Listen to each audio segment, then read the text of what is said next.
Pesan tegas Prabowo Subianto ke Dirut Pertamina.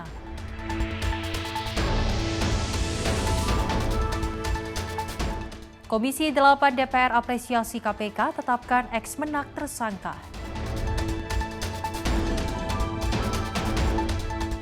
Angin puting beliung terjang Carita, rumah dan kendaraan rusak.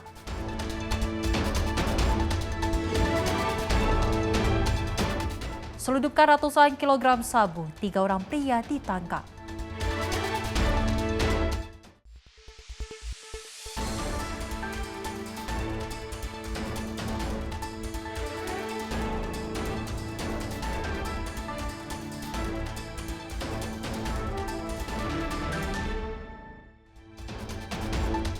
Halo pemirsa, senang sekali rasanya Ruang Redaksi kembali hadir menemani Anda.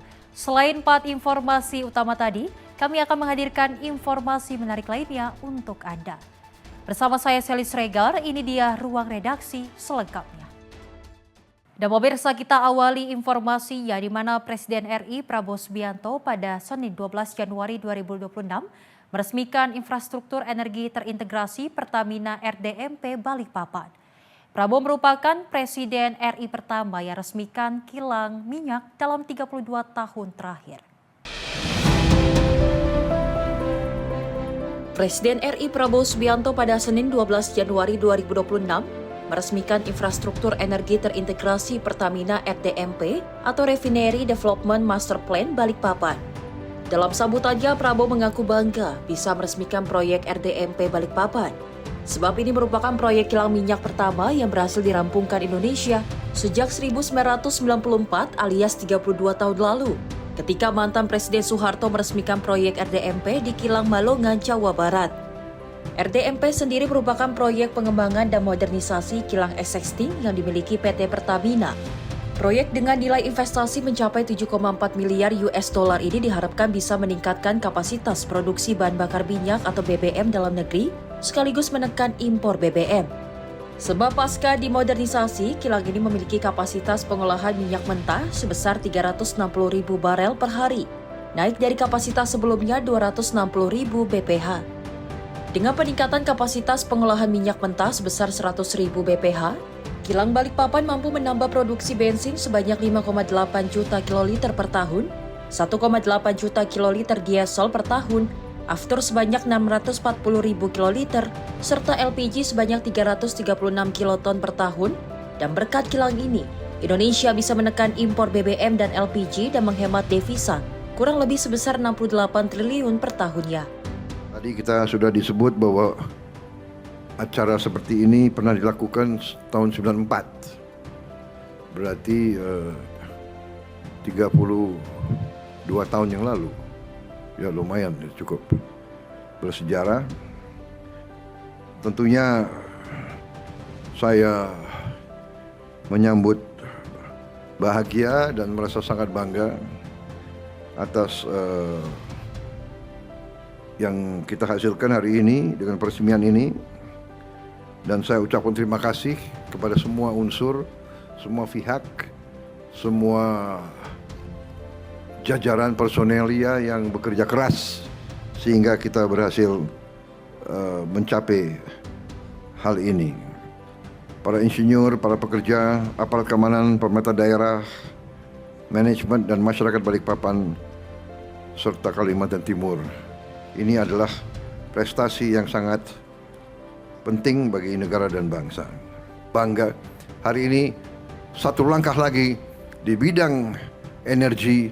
Kita menuju kemampuan kita untuk mandiri, kemampuan kita untuk berdiri di atas kaki kita sendiri. Kita tidak boleh tergantung energi kita dari luar. Kalau kita tidak kuat, tapi kita kaya, bisa-bisa kekayaan kita direbut. Karena itu, kita harus bekerja keras. Tak cuma meningkatkan kapasitas produksi, proyek ini juga diharapkan bisa memproduksi produk-produk turunan minyak bumi yang berkualitas mumpuni. Hal ini terlihat dari Nelson Complexity Index Kilang Balikpapan yang naik dari 3,7 menjadi 8, menunjukkan bahwa Kilang Balikpapan mampu mengolah minyak mentah menjadi produk turunan bernilai tinggi. Kualitas BBM yang dihasilkan pun semakin ramah lingkungan, yakni setara dengan 5 euro. Sebagai pembanding sebelumnya, kilang Balikpapan hanya mampu menghasilkan BBM dengan kualitas setara 2 euro. Prabowo mengatakan pengembangan kilang Balikpapan ini adalah salah satu tonggak penting bagi Indonesia untuk menggapai swasembada energi. Pasalnya, ia menilai bahwa kedaulatan energi merupakan hal esensial bagi sebuah negara merdeka. Dari Balikpapan, Dio Malau, Simpo TV melaporkan.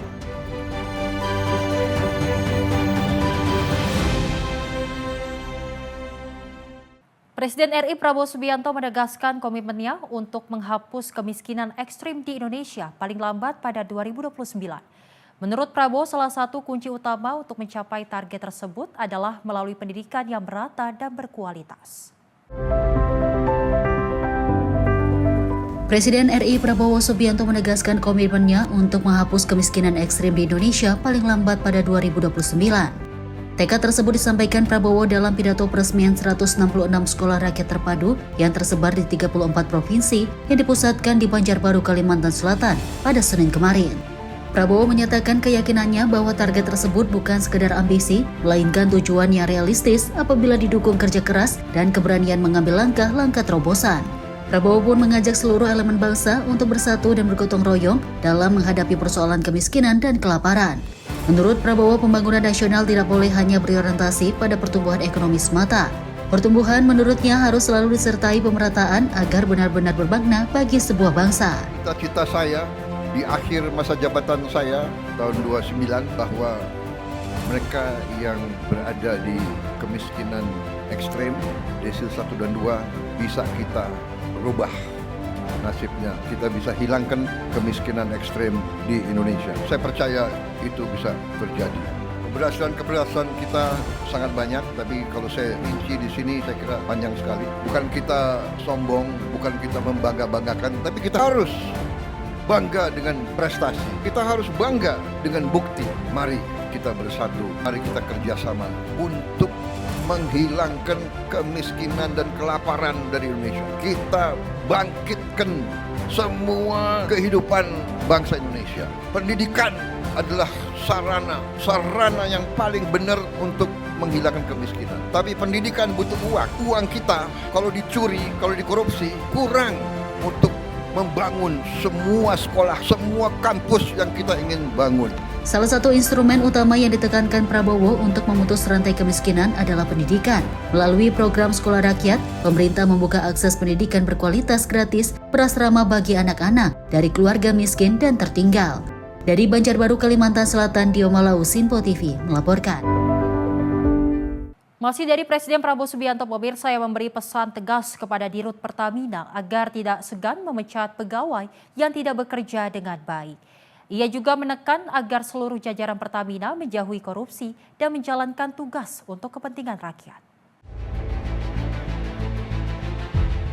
Presiden Prabowo Subianto menegaskan pesan tegas kepada Direktur Utama PT Pertamina Persero, Simon Aliusius Mantiri, untuk tidak segan memberhentikan pegawai yang enggan bekerja demi kepentingan rakyat. Pernyataan itu disampaikan saat peresmian infrastruktur energi terintegrasi Pertamina RMDP Balikpapan pada Senin 12 Januari, menyusul keprihatinannya terhadap praktik permainan tidak sehat dan kolusi yang sempat terjadi di tubuh Pertamina. Presiden Prabowo menekankan dua pesan utama kepada Simon saat pengangkatannya sebagai Dirut Pertamina, yakni pertama, jangan korupsi, kedua, jangan ragu memecat siapapun yang tidak bekerja dengan baik demi bangsa dan negara. Ia menilai langkah ini penting karena Pertamina merupakan salah satu perusahaan dunia dengan reputasi baik, tercermin dari konsistensinya masuk dalam daftar Fortune Global 500. Waktu saya menjadi presiden, saya bertekad untuk membersihkan Pertamina.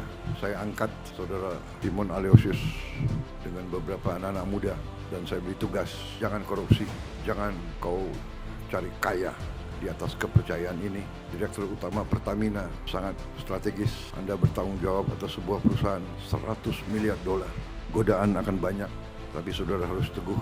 Siapa yang Anda nilai tidak bagus, pecat, jangan ragu-ragu. Demi bangsa dan rakyat harus tega. Praktek-praktek markup, penipuan dan pencurian, mencuri di siang bolong. Sekarang teknologi ada sehingga cepat ketahuan kalau markup. Kalau ada pejabat yang ingin melaksanakan praktek-praktek lama, saya kira sangat keliru. Kita prihatin, saya tidak tahu berapa direksi Pertamina yang sudah masuk penjara. Negara dan bangsa membutuhkan dan menuntut manajemen yang terbaik. Selain itu, Presiden Prabowo mengingatkan bahwa pemimpin Pertamina harus menjadi teladan bagi seluruh jajaran. Pemerintahannya akan menegakkan hukum tanpa pandang bulu terhadap oknum yang terbukti melakukan korupsi sebagai bagian dari upaya serius membenahi tata kelola badan usaha milik negara. Ini adalah bukan akhir, inilah adalah awal dari perjalanan panjang dan akan banyak inisiatif tentunya akan kami kerjakan dalam waktu dekat yang selaras dengan asta cita Bapak Presiden Prabowo Subianto, khususnya untuk poin kedua swasembada energi dan poin kelima hilirisasi dan industrialisasi. Kami akan terus memberikan pengabdian terbaik, dedikasi terbaik, kami akan terus berinovasi, kami akan terus memberikan karya terbaik agar dapat menghasilkan karya yang membanggakan bangsa Indonesia. Tim redaksi Sinpo TV melaporkan. Presiden Prabowo Subianto mewajibkan seluruh jajaran pimpinan badan usaha milik negara bekerja secara jujur, bersih, dan berorientasi pada kepentingan rakyat. Mereka yang tidak sanggup menjalankan amanah tersebut diminta untuk mengundurkan diri dari jabatannya. Presiden Prabowo Subianto mewajibkan seluruh jajaran pimpinan badan usaha milik negara bekerja secara jujur, bersih, dan berorientasi pada kepentingan rakyat. Pesan tersebut disampaikan Prabowo saat meresmikan infrastruktur energi terintegrasi Pertamina RDMP, Balikpapan, Kalimantan Timur, Senin lalu. Dalam kesempatan itu, Prabowo menyoroti masih lemahnya tata kelola dan integritas di sejumlah BUMN. Menurutnya, salah satu pangkal utama persoalan tersebut adalah kualitas kepemimpinan yang belum optimal. Ia menyebut terdapat direksi BUMN yang tidak kompeten dalam menjalankan tugasnya, sehingga berdampak pada kinerja perusahaan.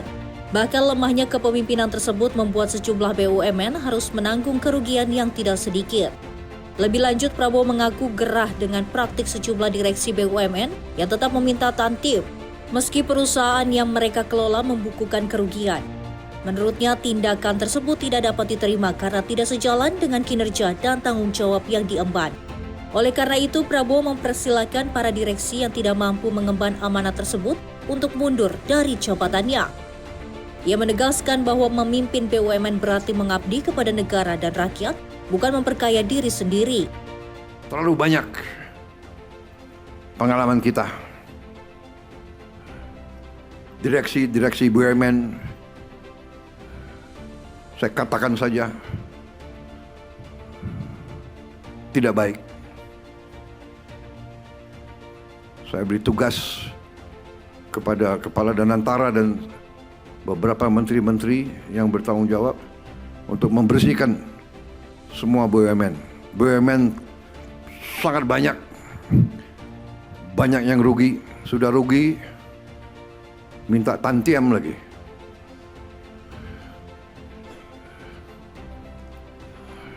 Nggak tahu malu. Kalau nggak mau, kalau nggak sanggup mengabdi dengan penghasilan yang tersedia, berhenti saja, segera minta berhenti. Banyak yang siap gantikan. Malu kita dengan bangsa lain dan malu terutama dengan rakyat kita.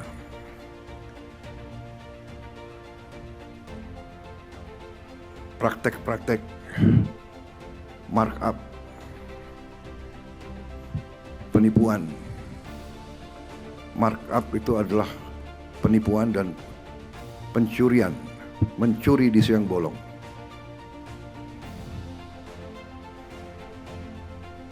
Dan sekarang teknologi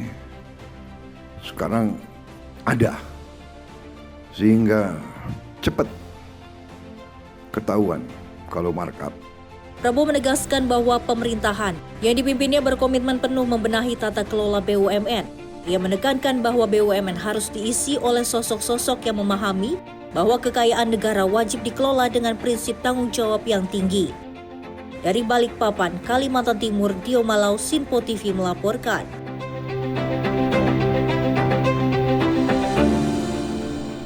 Sementara itu, pemirsa, Menteri ESDM Bahlil Lahadalia menyatakan kilang terintegrasi Balikpapan resmi beroperasi. Proyek ini diperkirakan bisa menghemat devisa Indonesia hingga 60 triliun per tahunnya. Proyek raksasa Refinery Development Master Plan RMDP atau modernisasi kilang Balikpapan resmi beroperasi dengan investasi USD 7,4 miliar atau 123 triliun rupiah. Menteri ESDM Bahlil Lahadalia menyebut kilang ini bukan sekedar tumpukan besi, melainkan mesin penyelamat devisa negara yang bisa membantu Indonesia lepas dari ketergantungan impor BBM. Modernisasi kilang meningkatkan kapasitas produksi dari 260.000 barel per hari menjadi 360.000 barel per hari. PT Pertamina memperkirakan hal ini bisa menurunkan impor energi hingga 68 triliun per tahun termasuk bensin, solar, aftur, dan LPG. Selain kuantitas, kilang juga mampu memproduksi bahan bakar yang lebih ramah lingkungan. Jadi dengan RDMP ini, kita bisa menghemat devisa kurang lebih sekitar 60 triliun lebih. Atas perintah Bapak Presiden, maka mulai yang sekarang kita bicara ini Pak, tidak ada lagi impor solar untuk insya Allah ke depan. Karena kebutuhan solar kita totalnya 38 juta, sekarang B40 dan B60. Sekarang dengan ini kita menambah kurang lebih sekitar hampir 5 juta. Impor kita tinggal 5 juta Pak, jadi sudah tertutupi bahkan surplus 1,4 juta. Dengan produksi tahunan mencapai 5,8 juta kiloliter bensin dan 1,8 juta kiloliter solar, Indonesia dihadapkan menekan impor BBM secara signifikan tahun ini. Pengoperasian kilang Balikpapan menjadi tonggak baru kedaulatan energi sekaligus memperkuat ketahanan fiskal negara. Tim redaksi Sinpo TV melaporkan. Pemirsa, Wakil Menteri Kependudukan dan Pembangunan Keluarga Isyana Bagus Oka meninjau langsung pemberian makan bergizi gratis bagi anak-anak di Taman Asuh Sayang Anak atau Tamasya Kemenduk Bangga. Isyana Bagus Oka memastikan pola asuh yang aman dan sesuai dengan perkembangan usia dan juga anak-anak mendapatkan asupan gizi yang seimbang melalui MBG. Wakil Menteri Kependudukan dan juga Pembangunan Keluarga Isyana Bagus Oka melihat dan memberikan langsung makan bergizi gratis di Taman Asuh Sayang Anak, Kemenduk Bangga BKKBN. Tampak terlihat anak-anak sangat antusias menikmati makan bergizi gratis, bahkan turut bermain dan juga berinteraksi. Diketahui Tamasya menjadi salah satu program prioritas Menteri Kependudukan dan juga Pembangunan Keluarga WHJ dalam meningkatkan kuantitas dan juga kualitas tempat penitipan anak agar lebih aman, layak, dan juga ramah anak. Di Tamasya selain mendapatkan pola asuh yang aman dan juga sesuai dengan perkembangan usia, anak-anak juga mendapatkan asupan gizi yang seimbang melalui MBG. Tim redaksi Sinpo TV melaporkan. Pemirsa, Ketua DPR Puan Maharani mengungkapkan bahwa berlakunya Kitab Undang-Undang Hukum Pidana dan Kitab Undang-Undang Hukum Acara Pidana menjadi tonggak bersejarah bagi negara Indonesia. Puan menyebut DPR bersama pemerintah akan terus berupaya untuk memenuhi kebutuhan hukum nasional yang berkeadilan.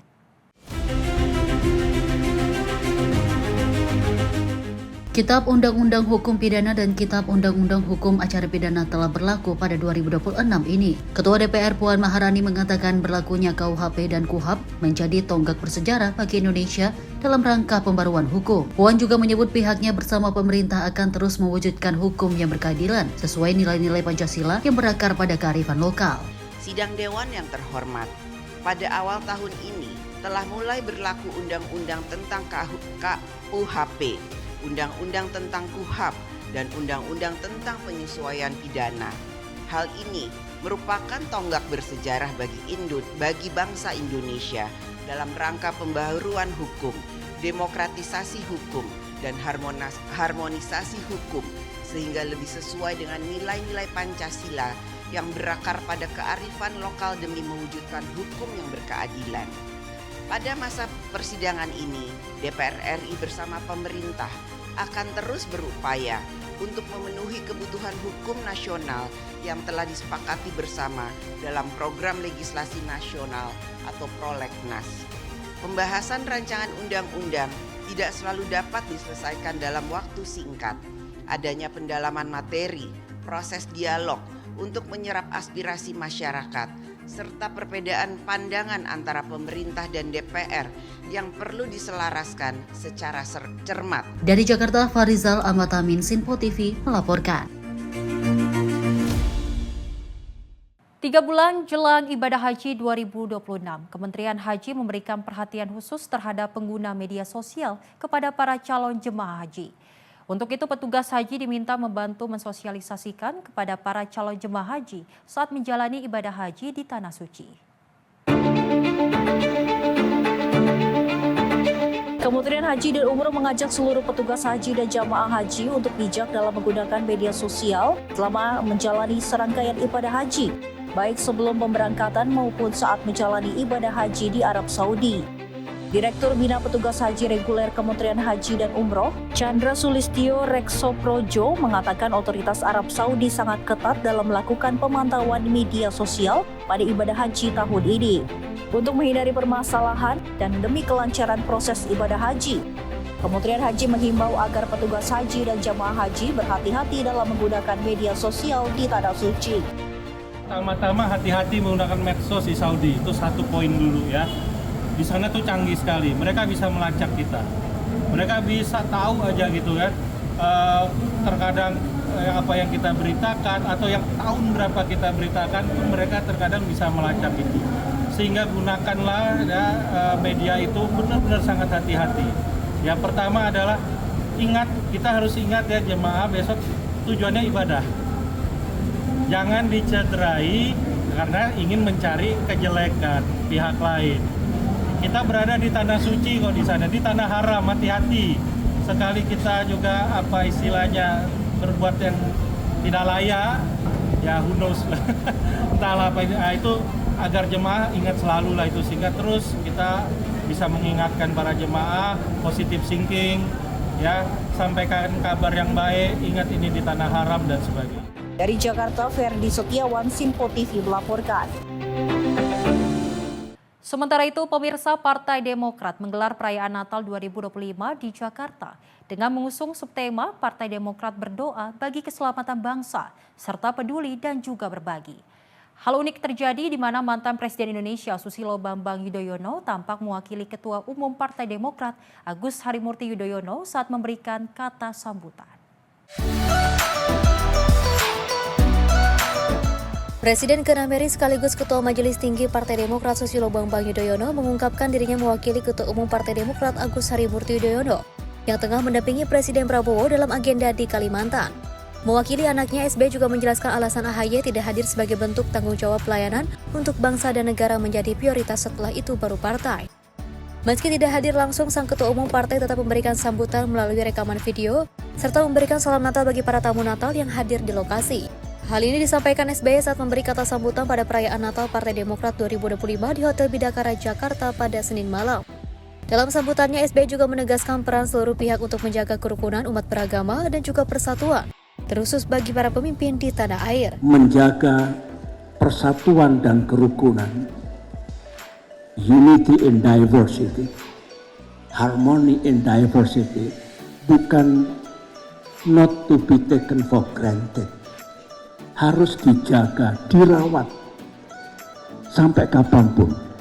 Dan itu misi, kewajiban, dan tanggung jawab para pemimpin di negeri ini, termasuk para pemimpin agama, para tokoh masyarakat, di samping mereka-mereka yang sedang mengemban amanah untuk memimpin negara dan pemerintahan. Sekretaris Jenderal Partai Demokrat Herman Hairun menjelaskan perayaan Natal kali ini turut menggalang bantuan yang nantinya diarahkan kepada korban bencana alam di tanah air. Di tengah-tengah bencana saat ini, kami mendorong seluruh kegiatan yang tentu ini melibatkan para kader untuk bisa peduli dan berbagi. Termasuk dalam kegiatan Natal bersama hari ini, kami juga mendahului dengan kegiatan-kegiatan yang salah satunya adalah untuk memberikan bantuan kepada para korban bencana alam. Yang kemudian kami juga susul dengan berbagi dan peduli di 10 yayasan dan tentu kegiatan-kegiatan lainnya yang ini merupakan rangkaian dari Natal bersama Partai Demokrat pada tahun ini. Dari Jakarta, Max Muntero, Nabayu, Simpo TV melaporkan. Pemirsa, Puan ungkap DPR belum bahas RUU Pilkada. Informasinya usai jeda, tetap bersama kami di Ruang Redaksi.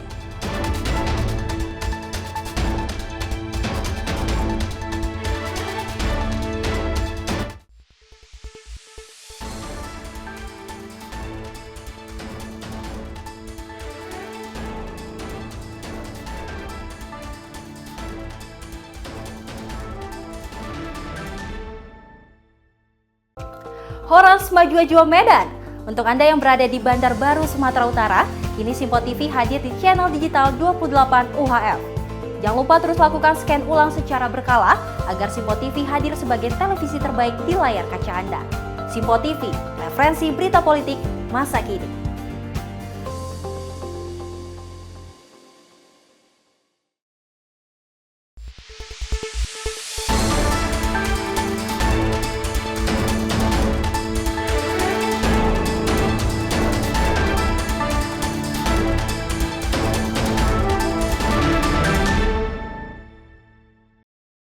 Terima kasih pemirsa Anda masih menyaksikan Ruang Redaksi. Informasi kita lanjutkan. Di mana pimpinan DPR Puan Maharani mengungkapkan bahwa pembahasan revisi Undang-Undang Pilkada belum bisa dipastikan dan kapan pelaksanaannya. Menurutnya agenda kepemiluan saat ini masih cukup panjang, yakni tahun 2029 mendatang.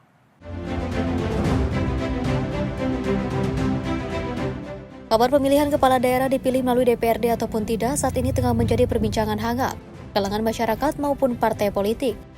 Pasalnya wacana pemilihan kepala daerah dipilih melalui DPRD dinilai lebih efisiensi anggaran, sekaligus meningkatkan kualitas kepemimpinan. Ketua DPR Puan Maharani juga mengatakan revisi Undang-Undang Pilkada masih belum dibahas mengingat masa sidang baru saja dibuka, sehingga DPR masih melihat dinamika dan juga agenda dari komisi-komisi terkait.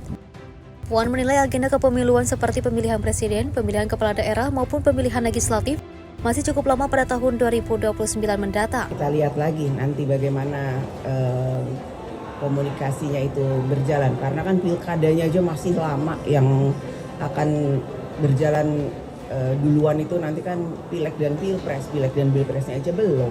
Gitu. Dari Jakarta, Farizal Dafarizkiano, Simpo TV melaporkan. Wakil Ketua Komisi 8 DPR Abdul Wahid angkat bicara perihal ex-Menteri Agama Yakut Khalil Qomas yang ditetapkan tersangka oleh KPK atas dugaan kasus korupsi penyelenggaraan dan pembagian kuota haji. Menurutnya Yakut sebagai menteri juga telah membuat aturan sendiri di luar keputusan Presiden atau Kepres terkait kuota haji. Mantan Menteri Agama Yakut Khalil Qomas telah resmi ditetapkan sebagai tersangka oleh Komisi Pemberantasan Korupsi atas kasus dugaan korupsi penyelenggaraan dan kuota haji. Merespon hal ini, Wakil Ketua Komisi 8 DPR Abdul Wahid mengapresiasi KPK yang juga berhasil menangkap ex-Menteri Agama tersebut. Abdul Wahid juga menilai selama Yakut menjadi menteri, telah melanggar dan juga membuat aturan sendiri di luar keputusan Presiden atau Kepres terkait dengan kuota haji. Ya, kalau persoalan kasusnya Menteri Agama yang lalu ya, Gus Yakut, yang sekarang ditangani oleh KPK. Pertama, saya mengapresiasi dari KPK ya, yang telah menetapkan tersangka. Meskipun ya, ini agak mundur ya kan, dari 2024 sampai sekarang ya baru tersangka. Saya apresiasi lah. Kami membaca ya, dari ada pengamat yang multi tafsir ya, multi tafsir itu harus mendapatkan penjelasan dari DPR sehingga penetapan KPK ini biar semakin kuat, karena jelas itu adalah melanggar hukum ya, melanggar keputusan Panja, melanggar keputusan Raker dan melanggar Kepres. Jadi ini melanggar hukum. Dari Jakarta, Farizal Ahmad Amin, Simpo TV melaporkan. Ketua DPR Puan Maharani menyoroti bahwa Indonesia saat ini tengah dihadapkan dengan berbagai tantangan dalam pembangunan nasional. Tantangan tersebut pemirsa salah satunya pencapaian target pertumbuhan ekonomi yang masih memerlukan reformasi struktural agar lebih inklusif dan berkeadilan serta berkelanjutan. Ketua DPR Puan Maharani menjelaskan perlu adanya upaya peningkatan kualitas sumber daya manusia dalam menghadapi transformasi global, digitalisasi, dan ekonomi hijau. Menurutnya bahwa Indonesia saat ini dihadapkan dengan berbagai tantangan dalam pembangunan nasional, sehingga diperlukan peran aktif DPR sebagai perwakilan rakyat. Hal tersebut disampaikannya saat membacakan pidato dalam sidang paripurna DPR pembukaan masa persidangan 3 di Kompleks Parlemen Senayan, Jakarta. Selain itu, Puan juga menekankan peningkatan kualitas pelayanan terhadap kebutuhan dasar masyarakat seperti pendidikan, kesehatan pangan, dan perumahan. Saat ini, kita dihadapkan pada berbagai tantangan dalam pembangunan nasional yang menuntut peran aktif dan tanggung jawab politik DPR RI sebagai lembaga perwakilan rakyat. Tantangan tersebut antara lain meliputi pencapaian target pertumbuhan ekonomi yang masih memerlukan reformasi struktural agar lebih inklusif, berkeadilan dan berkelanjutan. Peningkatan kualitas sumber daya manusia dalam menghadapi transformasi global, digitalisasi dan ekonomi hijau. Penyempurnaan tata kelola pemerintahan yang transparan, akuntabel dan berpihak pada kepentingan rakyat. Pemerataan pembangunan antar wilayah guna mengurangi kesenjangan dan memperkuat persatuan nasional. Peningkatan kualitas pelayanan terhadap kebutuhan dasar masyarakat seperti pendidikan, kesehatan, pangan dan perumahan. Penanganan isu sosial dan politik secara bijaksana demi menjaga stabilitas, persatuan dan kohesi nasional. Mitigasi perubahan iklim serta pelindungan lingkungan hidup sebagai bagian dari tanggung jawab negara terhadap generasi masa depan dan berbagai tantangan lainnya. Menghadapi kompleksitas tantangan tersebut, DPR RI memiliki peran konstitusional yang sangat strategis melalui fungsi legislasi, anggaran, dan pengawasan. Oleh karena itu, diperlukan kebijakan negara, pemerintah dan DPR RI yang dirancang dengan prioritas dan strategi yang optimal di tengah keterbatasan ruang fiskal. Dari Jakarta, Farizal Ahmad Amin, Sinpo TV melaporkan.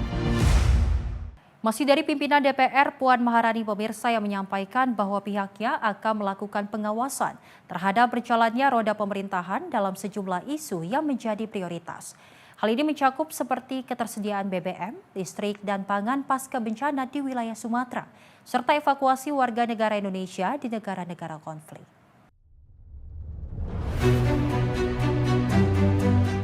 DPR kawal 9 isu prioritas VO-Roll. Dewan Perwakilan Rakyat akan memprioritaskan berbagai isu strategis dalam jalannya roda pemerintahan. Terdapat 9 isu strategis yang akan diprioritaskan seperti ketersediaan BBM, listrik, dan pangan pasca bencana di wilayah Sumatera, evakuasi warga negara Indonesia di negara-negara konflik, evaluasi pemberian izin pemanfaatan hutan dan alih fungsi hutan. Selain itu juga evaluasi pelaksanaan transportasi selama Nataru serta penanganan kasus superflu di berbagai wilayah di Indonesia. Dalam pembahasan di alat kelengkapan Dewan, DPR RI akan memprioritaskan berbagai isu strategis yang menjadi perhatian masyarakat, antara lain 1. Ketersediaan BBM, listrik dan bahan pangan pasca bencana di Sumatera dan wilayah lainnya. 2. Evaluasi pelaksanaan transportasi selama Natal dan Tahun Baru. 3. Evakuasi warga negara Indonesia di negara-negara yang sedang berkonflik. 4. Proses reformasi Polri, Kejaksaan Republik Indonesia, dan pengadilan untuk penegakan dan kepastian hukum bagi masyarakat. 5. Pemenuhan hak-hak dasar warga binaan di lembaga pemasyarakatan tanpa diskriminatif. 6. Penanganan kasus superflu di berbagai wilayah di Indonesia. 7. Permasalahan kesejahteraan pendidik dan tenaga kependidikan. 8. Persiapan penyelenggaraan ibadah haji tahun 1447 Hijriah atau tahun 2026 Masehi. Dan 9. Evaluasi pemberian izin pemanfaatan hutan dan alih fungsi hutan. Dari Jakarta, Farizal Ahmad Amin, Sinpo TV melaporkan. Dewan Perwakilan Rakyat menggelar rapat paripurna pembukaan masa persidangan 3 tahun sidang 2025-2026 di Kompleks Parlemen Senayan, Jakarta pada Selasa pagi. Pembukaan masa sidang ini beragendakan mendengarkan pidato Ketua DPR Puan Maharani serta pelantikan pergantian antar waktu anggota DPR dan anggota MPR masa jabatan 2024-2029. Dewan Perwakilan Rakyat kini kembali menggelar pembukaan masa persidangan 3 tahun sidang 2025-2026 di Kompleks Parlemen Senayan, Jakarta. Rapat paripurna beragendakan mendengarkan pidato langsung Ketua DPR Puan Maharani serta pelantikan pergantian antar waktu anggota DPR dan anggota MPR masa jabatan 2024-2029. Rapat dipimpin Puan Maharani dengan dihadiri 294 anggota Dewan Perwakilan Rakyat. Adapun DPR telah melakukan reses kurang lebih 1 bulan, sejak 9 Desember 2025 dan menjadi paripurna perdana di tahun sidang 2026. Sesuai dengan hasil keputusan rapat konsultasi pengganti rapat Badan Musyawarah DPR RI antara pimpinan DPR dan pimpinan fraksi-fraksi tanggal 8 Desember 2025, acara rapat paripurna hari ini adalah pidato Ketua DPR RI pada masa pembukaan masa persidangan 3 tahun sidang 2025-2026. Perlu kami beritahukan bahwa pimpinan Dewan telah menerima petikan keputusan Presiden Republik Indonesia nomor 131P tahun 2025 tanggal 17 Desember 2025 tentang peresmian pengangkatan antar waktu anggota Dewan Perwakilan Rakyat dan anggota Majelis Permusyawaratan Rakyat sisa masa jabatan tahun 2024-2029, yaitu Saudara Bias Layar SA dari fraksi Partai Golongan Karya Daerah Pemilihan Kalimantan Tengah menggantikan Saudara Mukhtarudin. Selanjutnya, sesuai dengan ketentuan pasal 9 ayat 4 Peraturan DPR RI nomor 1 tahun 2020 tentang tata tertib yang menyatakan anggota pengganti antar waktu sebelum memangku jabatannya mengucapkan sumpah janji secara bersama-sama yang dipandu oleh pimpinan DPR RI dalam rapat paripurna DPR. Berdasarkan hal tersebut di atas, kami menanyakan kepada sidang Dewan yang terhormat, apakah kita dapat melakukan pelantikan anggota pengganti antar waktu DPR RI setelah pidato pembukaan masa persidangan 3 tahun sidang 2025-2026. Setuju? Terima kasih. Yang terhormat para anggota Dewan hadirin yang kami muliakan, marilah kita memasuki acara tunggal. Dari Jakarta, Farizal Ahmad Amin, Simpo TV melaporkan. Kita beralih ke informasi lainnya pemirsa, di mana Pemkot Bandung berkomitmen melanjutkan program pembersihan kabel udara.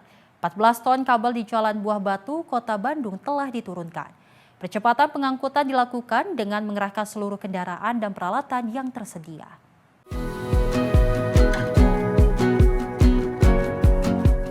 Pemkot Bandung berkomitmen melanjutkan program pembersihan kabel udara. 14 ton kabel di Jalan Buah Batu, Kota Bandung telah diturunkan dalam rangkaian penanganan program tersebut. Sekretaris Dinas Komunikasi dan Informatika Kota Bandung, Mahyudin, mengatakan pembersihan kabel di Jalan Buah Batu bagian dari proses panjang yang juga dilakukan bersama para operator yang tergabung dalam Asosiasi Penyelenggara Jaringan Telekomunikasi. Ia menyatakan percepatan pengangkutan dilakukan dengan mengerahkan seluruh kendaraan dan juga peralatan yang tersedia.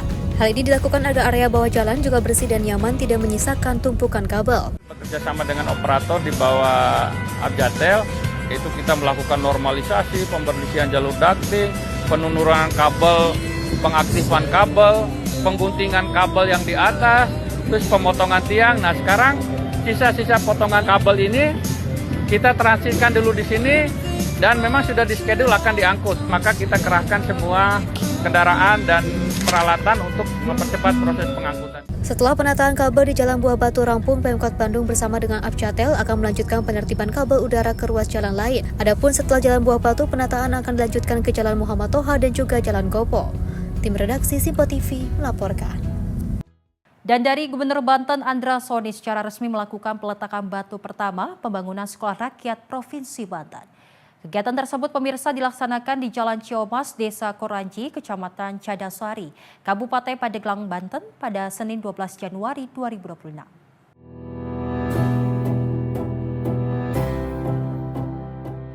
Gubernur Banten Andra Soni secara resmi melakukan peletakan batu pertama pembangunan Sekolah Rakyat di Provinsi Banten pada Senin 12 Januari 2026. Pembangunan ini juga menandai dimulainya konstruksi 2 unit sekolah rakyat jenjang sekolah menengah atas di Provinsi Banten. Masing-masing berlokasi di Desa Koranji, Kabupaten Pandeglang, serta Kecamatan Panggarangan, Kabupaten Lebak. Proyek strategis tersebut ditargetkan selesai dan juga dapat difungsikan pada Agustus 2026. Andra Soni menegaskan bahwa pendidikan merupakan instrumen utama dalam memutus mata rantai kemiskinan. Oleh karena itu, pemerintah Provinsi Banten berkomitmen penuh untuk mengawal pembangunan sekolah rakyat agar berjalan sesuai dengan rencana. Alhamdulillah hari ini saya bersama dengan Sekda Kabupaten Pandeglang, Sekda Kabupaten Lebak, serta jajaran OPD di Provinsi Banten menghadiri kegiatan peletakan batu pertama pembangunan sekolah rakyat di Provinsi Banten. Ada 2 lokasi, yang pertama adalah di sini, di Cadasari, dan kedua adalah yang di Panggarangan. Ya, insya Allah pekerjaan ini dalam rangka membangun 2 sekolah rakyat yang ada di Provinsi Banten yang kemudian direncanakan selesai di sekitar bulan Agustus. Untuk mendukung akses menuju fasilitas pendidikan tersebut, pemerintah Provinsi Banten juga melakukan intervensi infrastruktur melalui program Bangun Jalan Desa Sejahtera atau Bang Andra. Tim redaksi Simpo TV melaporkan. Pemirsa, Telkom yang saat ini berada di bawah naungan Danantara berhasil meningkatkan kapitalisasi pasar paling signifikan di tahun 2025 dengan 112 triliun rupiah. Hal tersebut pemirsa diberikan apresiasi langsung oleh CEO Danantara Rosan Roslani pada acara Telkom Klik 2026.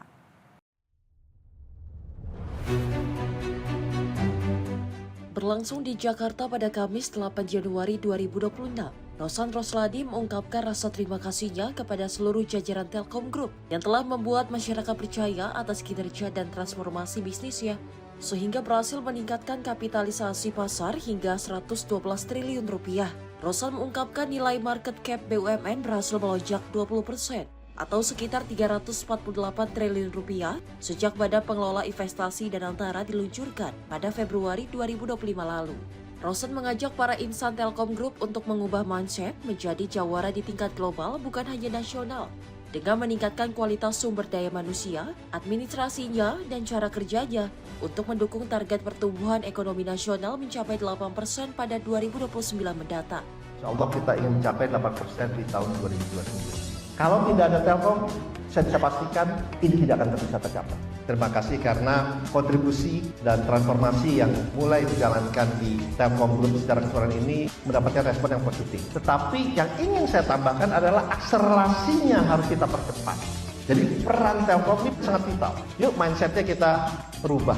Yuk kita tidak ingin hanya jadi juara di dalam negeri. Kita harus tingkatkan semuanya world class. Dari segi sumber daya manusianya, dari segi aturannya, administrasinya, cara kerjanya, itu harus kita rubah. Yang paling penting kita lakukan sesuai dengan bisnis judgment rule yang baik dan benar. Adapun 4 perusahaan BUMN lainnya yang juga mengalami peningkatan kapitalisasi pasar tertinggi di tahun 2025 adalah PT Bank Mandiri Tbk, PT Bank Rakyat Indonesia Persero Tbk, PT Aneka Tambang Tbk, dan PT Garuda Indonesia Tbk.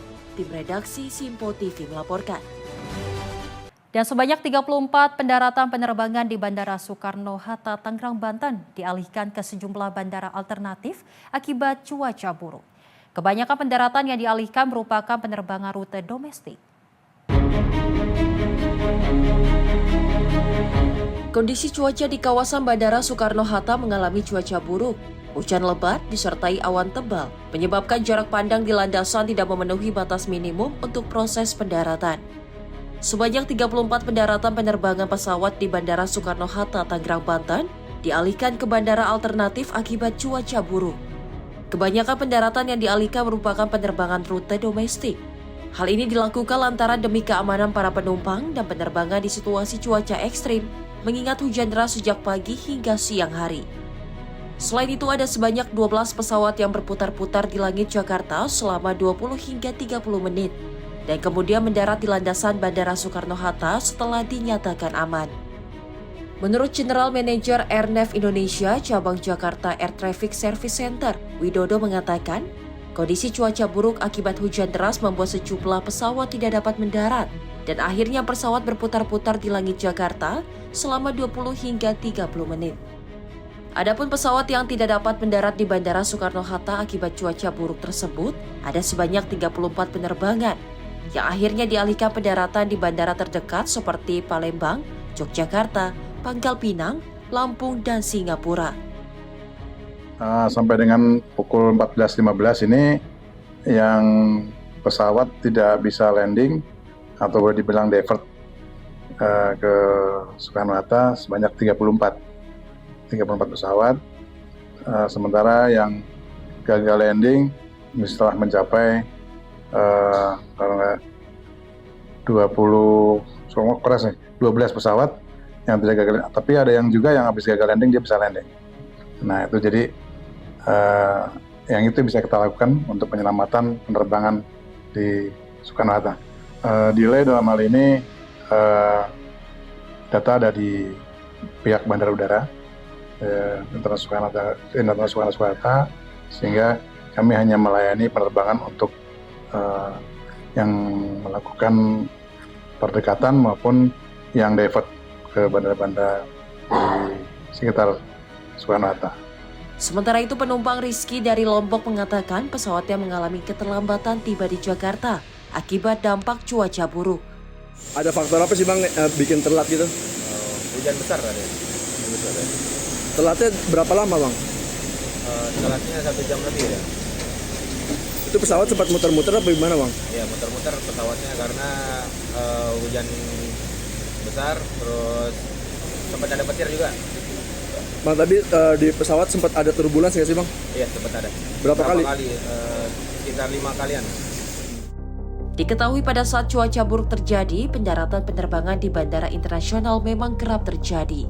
Namun hal itu normal demi keselamatan penerbangan dan para penumpang pesawat sehingga pendaratan dialihkan. Namun begitu saat ini kondisi arus lalu lintas udara di langit Jakarta sudah kembali normal. Kontributor Simpo TV melaporkan. Kita beralih ke informasi mancanegara pemirsa, di mana pengadilan Hong Kong menggelar sidang untuk mendengarkan argumen hukuman terhadap tokoh demokrasi dan mantan raja media Jimmy Lai. Vonis dalam kasus keamanan nasional ini dapat menjerat Lai dan para terdakwa lain dengan hukuman penjara seumur hidup.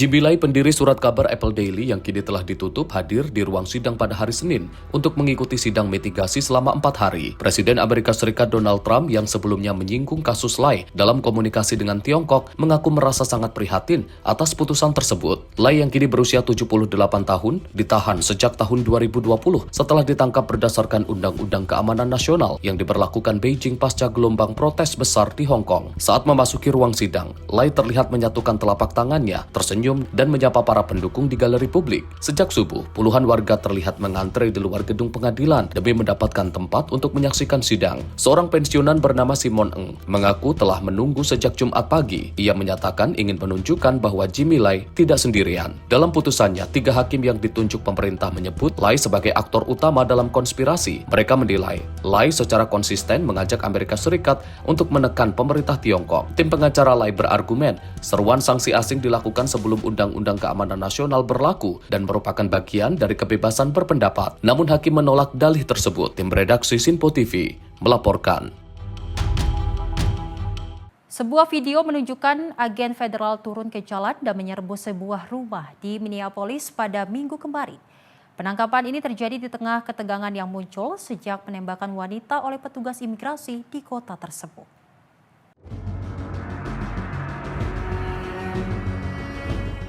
Dalam rekaman itu, agen imigrasi terlihat mendorong demonstran dengan semprotan lada serta menebar horn dan drum di sekitar lingkungan saat operasi berlangsung. Setelah itu, para agen merangkak masuk ke dalam rumah dengan menggempur pintu dan menangkap seorang pria. Video menunjukkan seorang wanita yang guncang keluar dari rumah dengan memegang dokumen yang diberikan agen. Meskipun dokumen itu ditandatangani petugas imigrasi bukan hakim, sehingga tidak memberi wewenang masuk paksa ke rumah pribadi. Operasi penegakan ini dikatakan oleh Departemen Keamanan Dalam Negeri sebagai salah satu penegakan imigrasi terbesar yang pernah dilakukan di Minnesota. Sejak awal Desember, lebih dari 2.000 penangkapan imigrasi telah dilakukan di negara bagian itu. Organisasi yang membela hak imigran telah menggalang kampanye Tahu Hak Anda untuk mendorong warga agar tidak membuka pintu tanpa surat perintah pengadilan. Kota Minneapolis masih dipenuhi ketegangan sejak penembakan Rene Good, wanita berusia 37 tahun yang ditembak petugas ICE dalam operasi imigrasi minggu sebelumnya. Insiden tersebut memicu protes dan pendapat yang berbeda antara pejabat federal dan pemimpin lokal. Tim redaksi Simpo TV melaporkan.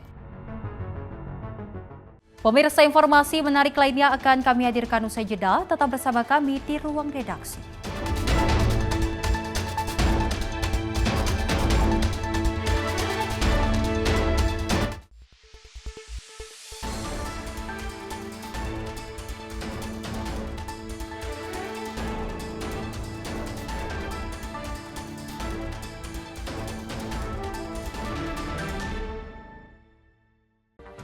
Rangkaian peristiwa penting kami hadirkan untuk menemani sore hari Anda.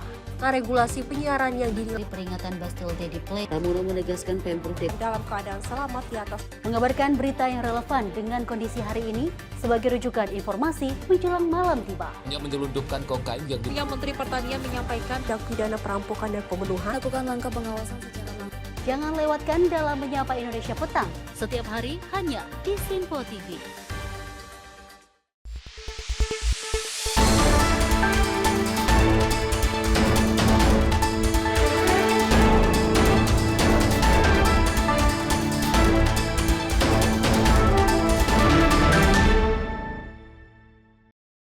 Masih bersama kami pemirsa dalam ruang redaksi bersama saya Selis Regar.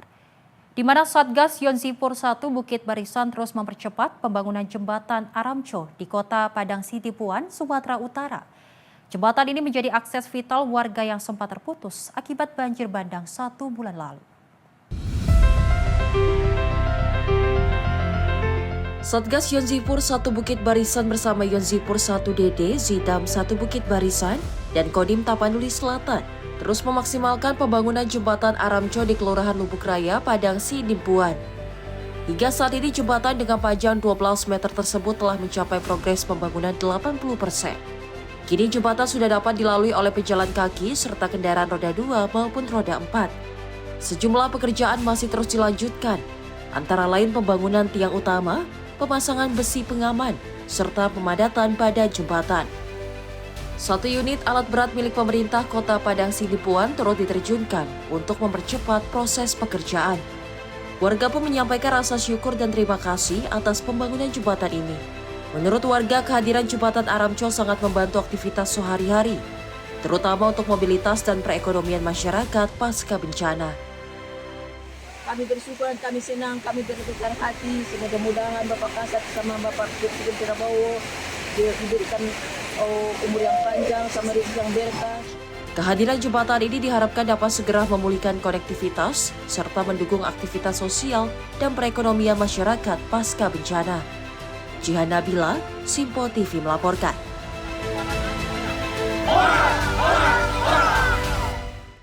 Wakil Ketua Komisi 6 DPR RI Andre Rosiade mendatangi gedung Bareskrim Mabes Polri pada Senin pagi untuk melakukan koordinasi terkait maraknya penambangan emas ilegal di Sumatera Barat.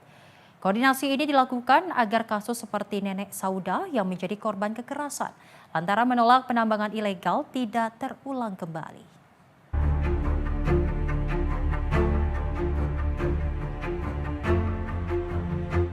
Kasus penambangan ilegal di wilayah Sumatera Barat masih menjadi fokus pemerintah. Wakil Ketua Komisi 6 DPR RI Andre Rosiade mendatangi gedung Bareskrim Mabes Polri pada Senin 12 Januari 2026. Andre menyebut kasus Nenek Saudah hanyalah sebagian kecil dari permasalahan besar penambangan ilegal yang terjadi di sejumlah daerah di Sumatera Barat. Selain itu, Andre juga menyampaikan bahwa Presiden Prabowo Subianto telah memberikan arahan tegas agar seluruh aktivitas penambangan ilegal dibersihkan dan ditindak pidana. Langkah tegas ini dinilai penting untuk mencegah terjadinya bencana susulan, seperti banjir dan tanah longsor akibat kerusakan alam yang ditimbulkan oleh penambangan ilegal. Dirinya memastikan terus memantau penanganan kasus ini sampai tuntas, termasuk mengawasi para penambang ilegal yang diduga menggunakan backingan oknum aparat.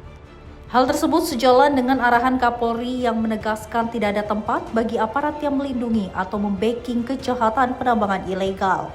Nah, untuk itu sesuai komitmen Presiden, lalu juga komitmen Kapolri yang memang tegas untuk menghilangkan tambang ilegal dan tambang liar, saya sebagai anggota DPR yang mewakili Sumatera Barat hari ini berkoordinasi dengan Bareskrim agar kasus Nenek Saudah itu tidak hanya berhenti soal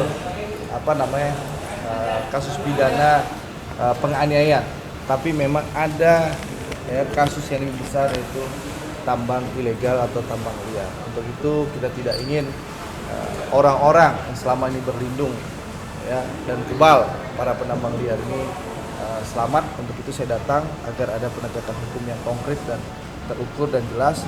Para pelaku penambang liar dan ilegal di Sumatera Barat segera ditangkap, sehingga tidak ada lagi kerusakan lingkungan dan juga tentu kita menjaga jangan sampai ada bencana alam susulan jilid 2 setelah bencana alam yang melanda Pulau Sumatera berapa bulan yang lalu. Nah, kalau ini kan tambang ilegal. Tambang ilegal itu kalau di Sumbar itu menurut analisis kami perusahaan besar seperti di berbagai tempat tidak ada. Ini pemain-pemain ya, ada orang daerah situ maupun orang luar yang biasanya punya alat berat. Ya, pemain alat beratnya ada minimal 10 sampai puluhan. Karena ini sudah menjadi penyakit rutin dan masif ya, di mana semua masyarakat tahu bahwa di Pasaman itu dan Pasaman Barat itu sudah menjadi rahasia umum, ya mungkin saja ya ada yang menjadi. Nah, tugas saya lah sebagai anggota DPR itu mungkin ya, tugas saya sebagai anggota DPR yang mendapatkan mandat dari rakyat, menerima aspirasi dari masyarakat. Saya berkoordinasi hari ini dengan Barreskrim Mabes Polri, Direktorat Militer, agar para penambang ilegal dan liar ini bisa ditindak, termasuk beki-beki kalau ada. Dari Jakarta, Fani Ahmad Amin, Sinpo TV melaporkan. Gubernur DKI Jakarta Pramono Anung meninjau Waduk Cilangkap di Jakarta Timur sebagai salah satu catchment area penting penampungan limpasan air. Peninjauan dilakukan sebagai upaya pemerintah Provinsi DKI Jakarta dalam mengantisipasi resiko banjir di tengah curah hujan yang tinggi. Gubernur DKI Jakarta Pramono Anung meninjau langsung Waduk Cilangkap, Jakarta Timur yang menjadi salah satu area tangkapan air penting di ibu kota. Waduk ini berperan menampung limpasan air saat curah hujan tinggi guna mengurangi potensi banjir di wilayah sekitar. Pramono Anung menyampaikan pemerintah Provinsi DKI Jakarta siap siaga menghadapi musim hujan ekstrim. Dinas Sumber Daya Air terus mengoptimalkan upaya pengendalian banjir dengan dukungan Badan Penanggulangan Bencana Daerah serta pasukan pelangi yang siaga di lapangan. Seluruh jajaran diminta bersiap menangani dampak hujan deras dan genangan agar risiko banjir dapat diminimalisir. Kenapa ini kami lakukan? Karena ini betul-betul secara langsung mengatasi persoalan genangan air yang ada di tempat-tempat yang seperti ini. Pemerintah Provinsi DKI Jakarta berkomitmen terus meningkatkan kesiapsiagaan guna melindungi warga dari dampak cuaca ekstrim dan potensi banjir. Tim redaksi Sinpo TV melaporkan. Hujan deras yang mengguyur wilayah kota Cilegon menyebabkan banjir besar di lingkungan Sambirate, Kelurahan Cibeber pada Senin 12 Januari 2026. Sebanyak 350 kepala keluarga terdampak dan ratusan jiwa terpaksa dievakuasi ke posko pengungsian akibat luapan air kiriman dari hulu. Banjir yang terjadi pada Senin siang 12 Januari 2026 ini merendam 5 wilayah RW di Kelurahan Cibeber, Kecamatan Cibeber, Cilegon, Banten. Kondisi terparah dilaporkan terjadi di RW 03, di mana sekitar 300 kepala keluarga mengalami dampak langsung dan harus meninggalkan rumah mereka. Menurut Lurah Cibeber, TB Nasarullah, tingginya curah hujan menyebabkan debit air meningkat drastis hingga menjebol sejumlah titik aliran. Guna menangani warga terdampak, pemerintah setempat telah menyiapkan 3 titik pengungsian, yakni di masjid, madrasah, serta musola Salamah. Dalam proses evakuasi, unsur Forkopimda bersama tokoh masyarakat setempat bahu-membahu memberikan bantuan dan memastikan kebutuhan dasar warga terpenuhi. Pihak kelurahan juga menghimbau masyarakat untuk tidak membuang sampah sembarangan ke aliran sungai guna mencegah dampak banjir yang lebih parah di kemudian hari. Aparat terkait masih terus melakukan pendataan lanjutan dan memastikan seluruh warga terdampak telah terdata dengan baik. Sata Yumi, tim redaksi Sinpo TV melaporkan. Pemirsa, tanah longsor menerjang akses jalan Kampung Nyencle di kawasan Tapos, Depok, Jawa Barat. Akibatnya seorang ibu yang baru melahirkan terpaksa harus diusingkan akibat rumahnya terdampak longsor.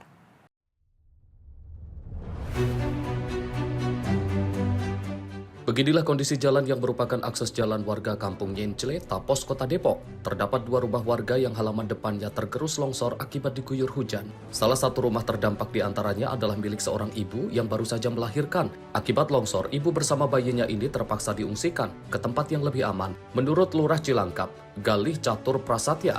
Akses jalan warga yang longsor ini terjadi sepanjang 25 meter dengan tinggi 4 meter. Dan ini merupakan longsor susulan dari longsor sebelumnya di lokasi yang sama akibat curah hujan dengan intensitas tinggi. Terkait peninjauan longsor tadi. Ya, tadi kita meninjau lokasi longsor berdasarkan laporan Ketua RW 1 Kampung Nyenclei Cilangkap. Untuk tinggi sama panjangnya? Kira-kira itu ukurannya tingginya sekitar 4 meter, kemudian panjangnya ada kurang lebih 25 meter. Ya, pertama memang sebelumnya itu kan longsor, kemudian ditambah curah hujan yang tidak menentu, jadi lama-lama makin terkikis. Walaupun sebelumnya udah ada penanganan di longsornya, tapi ada sekitar 2 rumah yang terdampak yang kebetulan berdekatan dengan lokasi longsor tersebut. Bisa disebut longsor susulan? Mungkin bisa disebut longsor susulan karena memang lokasinya di situ-situ juga. Dari rumah ini apakah ada yang mengungsi? Ya, tadi kita juga udah ngobrol sama ketua RW-nya sama salah satu penghuni rumah di situ, karena di situ ada bayi yang belum lama lahir, makanya mereka ngungsi ke rumah saudaranya. Kedepannya seperti apa untuk Ya, tentu setelah kita meninjau, saya akan berkomunikasi dan berkoordinasi. Pertama, saya akan melaporkan kepada pimpinan, kemudian selanjutnya kepada dinas terkait kaitannya dengan kondisi yang ada di wilayah kami. Pihak kelurahan akan segera melaporkan peristiwa ini kepada pihak terkait agar dapat ditindaklanjuti. Dari Depok, Jawa Barat, jurnalis Info TV melaporkan. Informasi peristiwa lainnya pemirsa, di mana angin puting beliung menerjang kawasan pesisir Carita, Kabupaten Pandeglang, Banten pada Selasa 13 Januari 2026. Puluhan rumah warga mengalami kerusakan akibat disapu angin kencang dan tertimpa pohon tumbang. Peristiwa ini pemirsa tidak menimbulkan korban jiwa. Suasana di Kampung Kadu Kemis, Desa Banjarmasin, Kecamatan Carita, Kabupaten Pandeglang, Banten, mendadak riuh pada Selasa 13 Januari 2026 pagi. Sejumlah rumah warga mengalami kerusakan parah setelah disapu angin puting beliung dan tertimpa pohon tumbang. Bahkan sejumlah kendaraan pun rusak setelah tertimpa runtuhan atap rangka baja ringan. Menurut keterangan warga, peristiwa ini terjadi saat angin besar yang disertai hujan deras datang tiba-tiba sekitar pukul 7 pagi. Dan pasca kejadian, warga bergotong royong membersihkan material reruntuhan dengan peralatan seadanya. Lagi ada di rumah. Lagi ada di rumah. Tiduran. Oh gitu. Bisa diceritain Pak, anginnya seperti apa sih tadi? Angin puyuh, angin puting beliung. Oh gitu. Ya. Gimana itu? Kira-kira jam 6:30 pagi tadi ya. Gitu. Terus rumah Bapak apa yang rusak? Penteng ini pada jatuh ambruk. Jatuh ambruk ya. Ini nimpah mobil juga ya Pak? Iya. Kurang lebih di sini 10 rumahan. 10 rumahan ya. Dampak. Petugas Badan Penanggulangan Bencana Daerah dan Pemadam Kebakaran atau BPBD-PK Kabupaten Pandeglang diterjunkan ke lokasi untuk membantu proses evakuasi dan pembersihan. Informasi dari warga di sini, dari warga Kampung Kemis, Kadu Kemis, Desa Banjarmasin, ada 10 dan ada beberapa rumah yang tertimpa pohon juga yang sekarang lagi ditangani sama warga. Dan ada kendaraan juga, roda 4. Sama tertimpa oleh atap gerasinya. Kerusakannya seperti apa Pak semuanya? Ya, kerusakannya bervariasi, ada yang ringan, ada yang sedang gitu. Petugas masih melakukan pendataan terkait total kerugian yang dialami warga. Masyarakat pun dihimbau untuk tetap waspada, mengingat potensi cuaca ekstrim masih mungkin terjadi dalam beberapa hari ke depan. Dari Pandeglang, Banten, jurnalis Info TV melaporkan. Kapolda Metro Jaya Irjen Pol Asep Edi Suheri bersama Pangdam Jaya Majen TNI Dedi Suryadi mengunjungi pengungsi korban banjir di Rusun Embrio Semper Barat, Kecamatan Cilincing, Jakarta Utara. Kunjungan ini pemirsa merupakan bentuk kepedulian aparat keamanan kepada warga yang terdampak bencana banjir.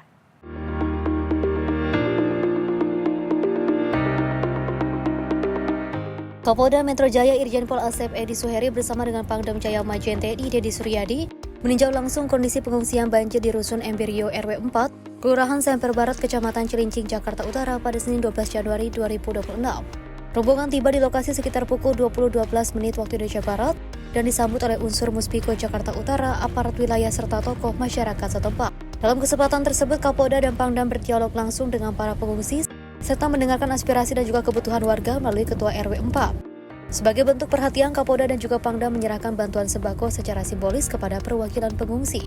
Tak hanya itu, keduanya juga menyapa dan juga berinteraksi dengan anak-anak pengungsi, serta membagikan coklat untuk memberikan semangat di tengah kondisi darurat banjir. Berdasarkan data di lokasi, jumlah pengungsi yang menempati rusun embrio RW 4 mencapai 643 orang. Sementara itu, bantuan yang juga disalurkan berupa 250 paket sembako, terdiri dari beras 5 kg, minyak goreng 1 liter, gula pasir 1 kg, kopi, mie instan, roti, dan juga teh celup. Kehadiran Kapolda Metro Jaya dan juga Pangdam Jaya di tengah pengungsi diharapkan dapat memberikan dukungan moral, serta memperkuat sinergi TNI dan Polri dan pemerintah daerah dalam penanganan bencana banjir di Jakarta Utara. Tim redaksi Simpo TV melaporkan. Dan dari BNPB mengimbau warga waspada bencana susulan akibat hujan berintensitas tinggi. Peringatan ini ditujukan untuk wilayah-wilayah terdampak di Sumatera.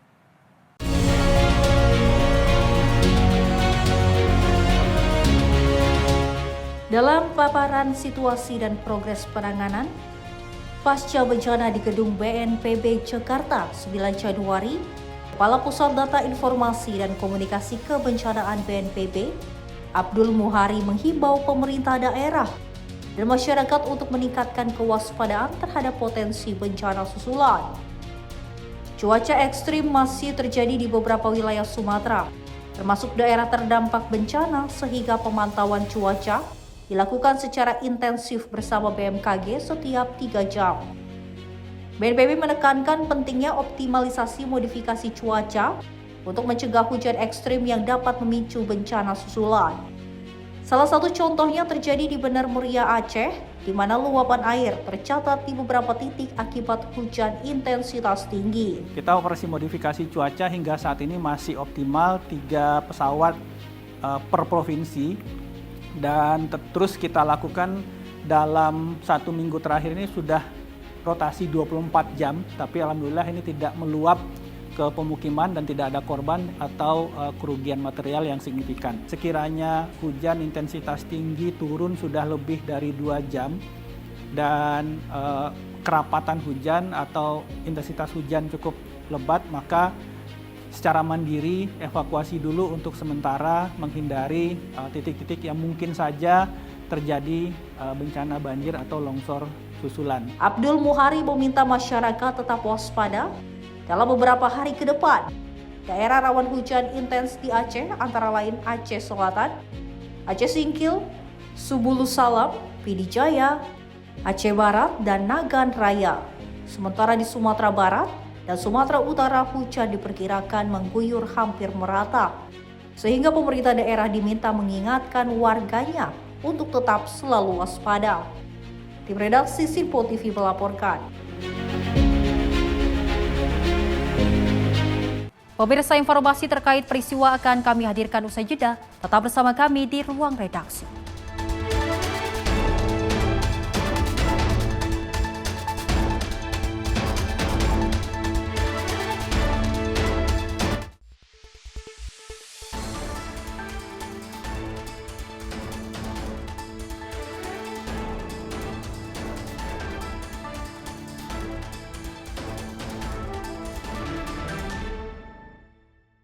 Apa saja peristiwa terhangatnya akan menemani Anda di waktu istirahat siang?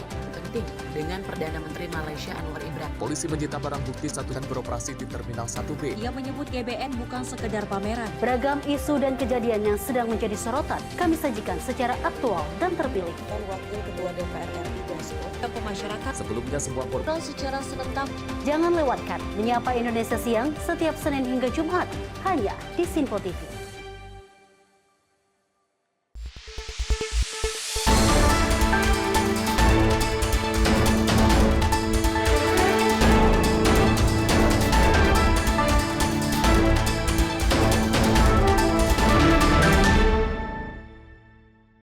Terima kasih pemirsa, Anda masih menyaksikan Ruang Redaksi. Informasi kita lanjutkan. di mana seorang karyawan puskesmas berhasil menggagalkan percobaan pencurian sepeda motor di halaman parkir puskesmas di Mandirancan, Kabupaten Kuningan, Jawa Barat pada Senin siang 12 Januari 2026. Teriakan histeris karyawan yang memergoki membuat 2 orang pelaku tancap gas. Rekaman CCTV memperlihatkan 2 orang tak dikenal tengah melancarkan aksi pencurian sepeda motor di halaman parkir Puskesmas Mandirancan, Kabupaten Kuningan, Jawa Barat pada Senin siang 12 Januari 2026. Keduanya tengah mengincar sepeda motor Matic menggunakan kunci letter T. Seorang pelaku sebagai eksekutor, seorang pelaku lainnya memantau keadaan di atas motor yang mereka bawa. Aksi nekat ini dilakukan kedua pelaku saat kondisi pasien di puskesmas ramai. Beruntung seorang karyawan puskesmas keluar dan meneriaki aksi kedua pelaku yang bersiap membawa kabur motor incaran. Teriakan karyawan puskesmas ini pun membuat kedua pelaku tancap gas melarikan diri. Mana di dalam tuh? Iya, di dalam. Gimana teh? Saya kan lagi entry CKG ya. Terus di samping komputer tuh ada monitor CCTV. Jadi kebetulan kan saya rehat dulu lah gitu ya. Jadi otomatis saya menengok ke monitor CCTV gitu. Ternyata udah 2 orang itu sudah ada di depan motor saya gitu. Waktu masuknya mah nggak tahu, nggak sadar. Setelah sudah di depan motor lagi ngebobol, kaget langsung teriak. Untuk mengantisipasi adanya kejadian serupa, pihak puskesmas kini menerapkan area parkir khusus untuk karyawan serta menambah seorang personel yang bertugas sebagai keamanan. Kebetulan kejadian yang kemarin itu sudah 2 kali dengannya kemarin ya. Yang pertama itu pada tahun 2020. Itu juga kebetulan punya karyawan kita. Nah, kalau yang tahun 2020 itu sudah terjadi ya pencuriannya, sehingga barang sepeda motor itu sudah dibawa pencuri. Kalau untuk saat yang kemarin itu baru percobaan pencurian. Rencana kita tindak lanjutnya yaitu pertama diusahakan untuk kendaraan karyawan kita alokasikan ke belakang, yaitu di lokasi parkiran depan Ponen. Kemudian untuk tim keamanannya lagi, yaitu kita akan adanya petugas untuk memonitor parkiran di depan. Sementara itu pihak puskesmas telah melaporkan adanya percobaan pencurian sepeda motor ke Polsek setempat. Dari Kuningan, Jawa Barat, jurnalis Sinpo TV melaporkan. Seorang pensiunan ASN ditemukan tewas di muara Pantai Lingga, Singaraja, Buleleng, Bali. Korban diduga tewas usai ditabrak mobil dan masuk ke dalam selokan yang membawanya ke muara Pantai Lingga. Peristiwa naas dialami seorang pensiunan ASN Made Serina 59 tahun di Kabupaten Buleleng, Bali. Di tengah guyuran hujan, korban tertabrak mobil dan terpental masuk ke dalam selokan, berarus deras hingga terseret menuju perairan laut. Tim SAR gabungan menemukan dalam kondisi tidak bernyawa di muara Pantai Lingga usai melakukan pencarian dengan menyisir selokan sekitar Simpang 4 Jalan Laksamana dan Jalan Ki Barak Panji, Kota Singaraja, Buleleng, Bali. Seperti diketahui saat motornya tertabrak mobil, korban masuk ke dalam selokan dan menghilang. Namun dapat ditemukan petugas SAR gabungan dengan jarak sekitar 1,5 km dari titik awal korban dinyatakan hilang. Koordinator Posar Buleleng pun sebelumnya memastikan jenazah yang ditemukan itu merupakan korban Made Serina dengan melakukan identifikasi melibatkan pihak keluarga. Usai evakuasi, jenazah korban kemudian diserahkan kepada pihak keluarga untuk dibawa ke rumah duka di Desa Bubunan, Kecamatan Seririt, Buleleng. Sama Bapak Serina, umur 59, dengan alamat Desa Bubunan. Dapat kami laporkan upaya-upaya pencarian dari siang hari sampai sore hari ini ada 2 jalur aliran sungai, yang satu arah ke utara dan satu arah ke barat. Kami upayakan dengan tim SAR gabungan melaksanakan ke arah dari LKM menuju utara aliran sungai sampai ke muara pantai Penimbangan dengan cara masing ini. Selanjutnya dengan pencarian arah ke barat dengan tim SAR gabungan sementara masih ngebut. Nah, pada pukul 16.50 ada informasi masuk dari masyarakat bahwa target ditemukan di pantai hingga dekat Muara, ada Muara dan pantai. Nah, kami telusuri bahwa informasi tersebut bahwa target memang benar-benar sudah ditemukan di pantai Lingga dalam kondisi MD.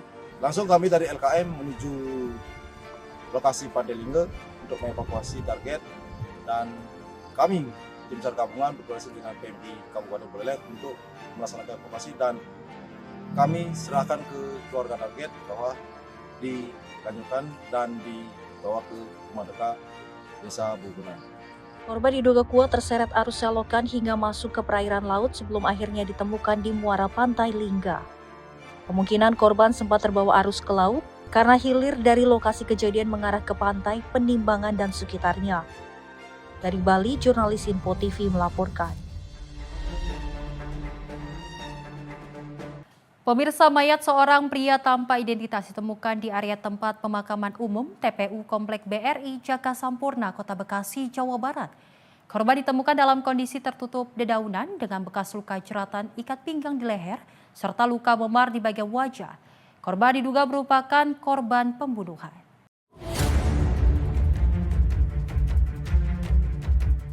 Warga dihebohkan dengan penemuan mayat laki-laki di area TPU Komplek BRI, Jalan Kiai Haji Nur Ali, Kalimalang, Kota Bekasi pada Minggu 11 Januari 2026. Dari video amatir warga terlihat sesosok mayat laki-laki diperkirakan berusia 20 tahunan ini ditemukan di antara makam dengan kondisi tertutup dedaunan, dan pada bagian wajah korban terdapat bekas luka memar. Menurut keterangan penjaga makam, penemuan mayat berawal saat warga yang sedang berziarah melihat tumpukan dedaunan mencurigakan di belakang makam. Saat dicek, tumpukan dedaunan tersebut ternyata menutupi sesosok mayat.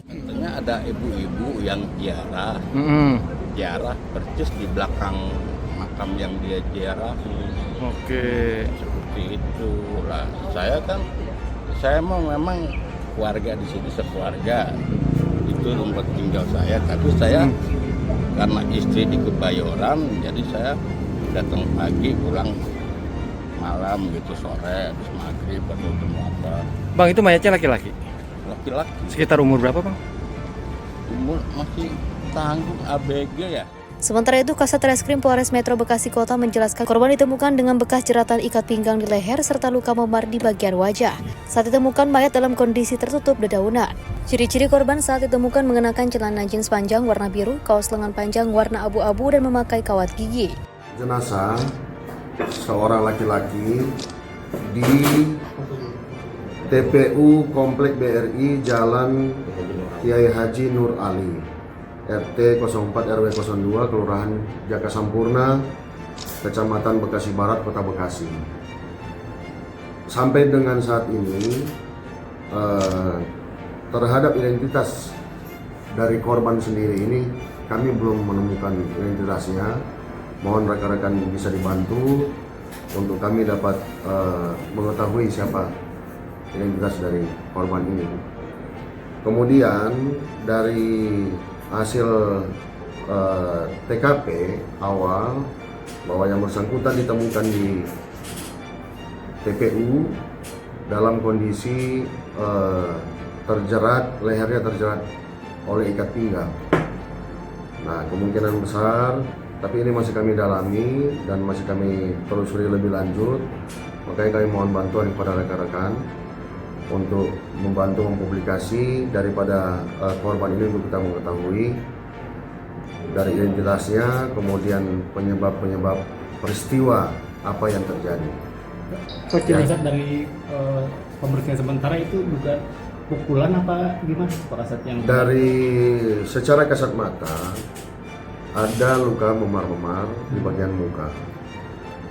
Nah, ini yang masih kita dalami. Dugaan benda tumpul apa Pak Kasat? Benda tumpul.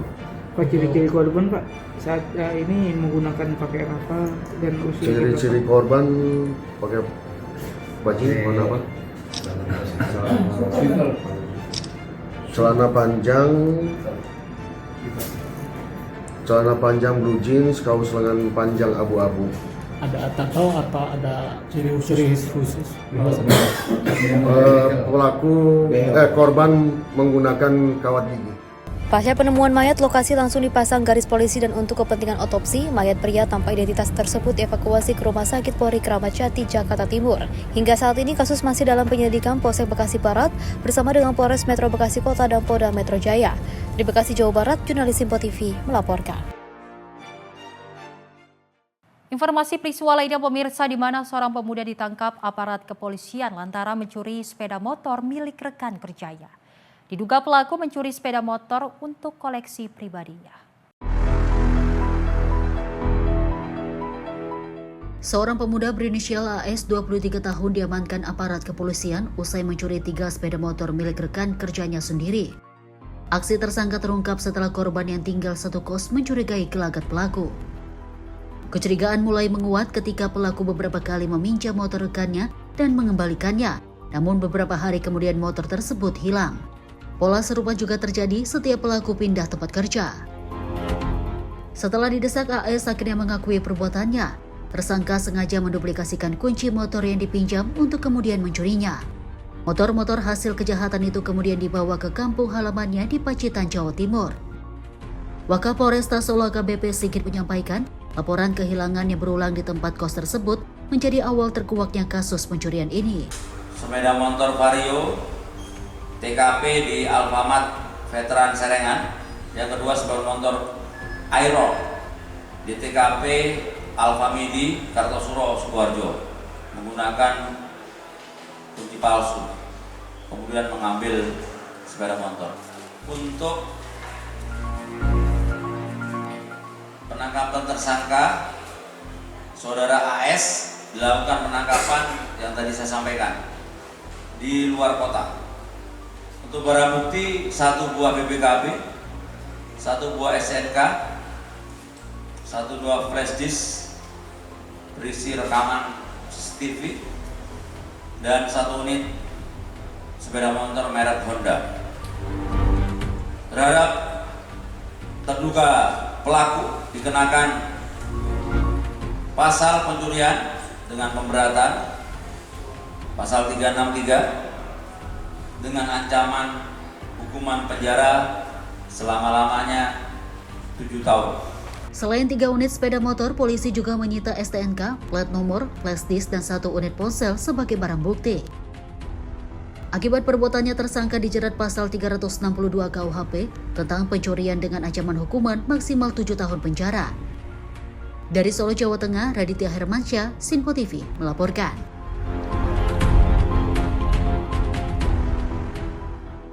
Pemirsa, aksi pencurian beras terjadi di toko sembako Laras Laris yang berlokasi di Jalan Kubang Raya dekat Masjid Nurul Hijrah, Pekanbaru pada Minggu siang 11 Januari 2026. Seorang pria diduga memanfaatkan kondisi toko yang sedang ramai untuk melancarkan aksinya.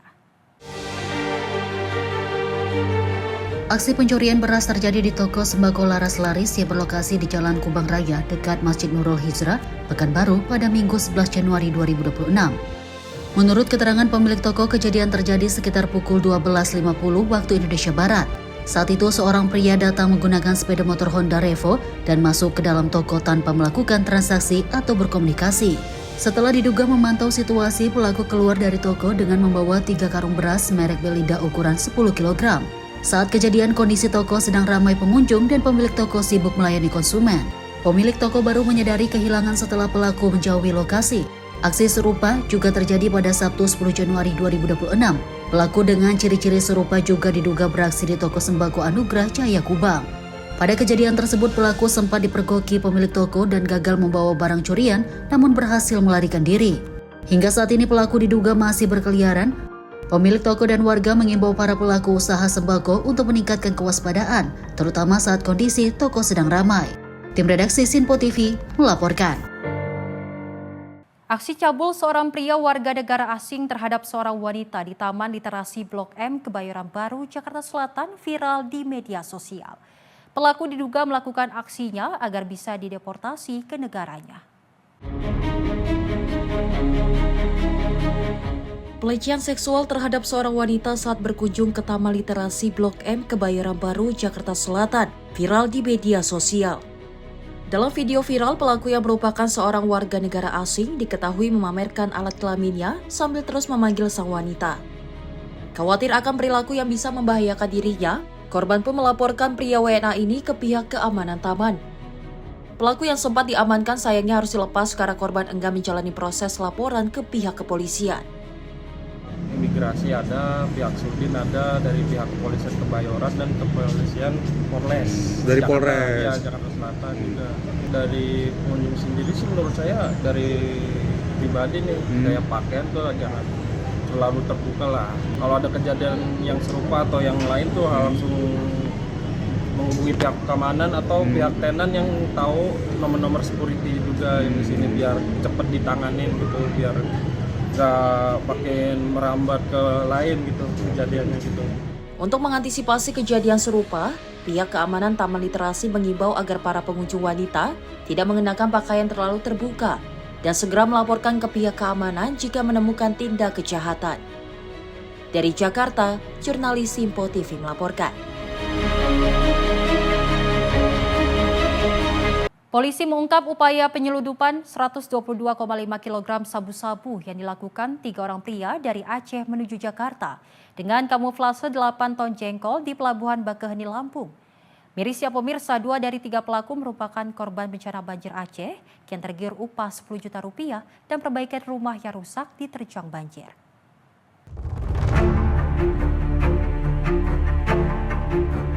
Polres Lampung Selatan berhasil mengungkap penyeludupan 122,5 kg sabu-sabu dari Aceh menuju Pasar Induk Kramat Jati, Jakarta di area Seaport Interdiction Pelabuhan Bakaheni, Lampung pada akhir Desember 2025 lalu.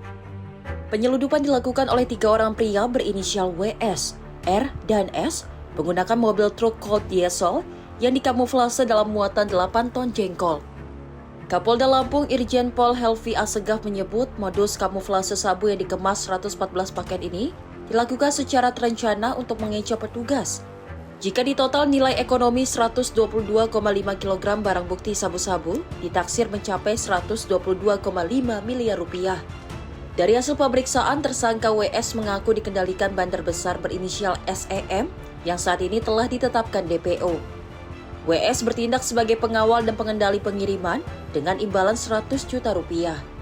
Sementara tersangka R dan S merupakan korban bencana banjir Aceh yang nekat menjadi kurir 122,5 kg sabu lantaran dijanjikan upah 10 juta rupiah serta bantuan perbaikan rumah oleh tersangka WS. Pengawal narkotika jenis sabu tersebut dari Aceh ke Pasar Induk Kramat Jati, Jakarta. Adapun yang memerintahkan TSK WS adalah seorang bernama SEM yang dijanjikan dengan upah sebesar 100 juta rupiah. Dan baru pertama kali tersangka WS melakukan pekerjaan mengawal narkotika jenis sabu tersebut. Kemudian R berperan membawa kol diesel yang dikamuflase bermuatan jengkol seberat 8 ton yang di bawahnya terdapat narkotika jenis sabu dari Aceh menuju Pasar Induk Kramat Jati, Jakarta. Yang dijanjikan oleh WS uang upah sebesar 10 juta rupiah per orang dan dijanjikan akan merehabkan rumah tinggalnya karena kan rumah tersangka R sudah rusak terdampak bencana alam banjir di Aceh. Dan baru pertama kali ini tersangka R membawa narkotika jenis sabu tersebut sesuai dengan hasil BAP-nya. Kemudian yang ketiga, S berperan membawa kol diesel kamuflase muatan jengkol yang di bawahnya terdapat narkotika jenis sabu dari Aceh menuju Pasar Induk Kramat Jati, Jakarta. Juga dijanjikan oleh WS uang upah sebesar 10 juta rupiah per orang dan dijanjikan akan merehabkan rumah dikarenakan rumah tersangka R serta S rusak terdampak bencana alam banjir di Aceh. Dan menurut pengakuannya dari BAP, baru pertama kali ini tersangka S membawa narkotika jenis. Saat ini polisi masih melakukan pengembangan untuk mengungkap bandar besar di balik penyeludupan 122,5 kg sabu-sabu tersebut. Sementara ketiga tersangka dijerat Undang-Undang Narkotika dengan ancaman hukuman mati. Dari Lampung Selatan, Lampung, jurnalis Simpo TV melaporkan.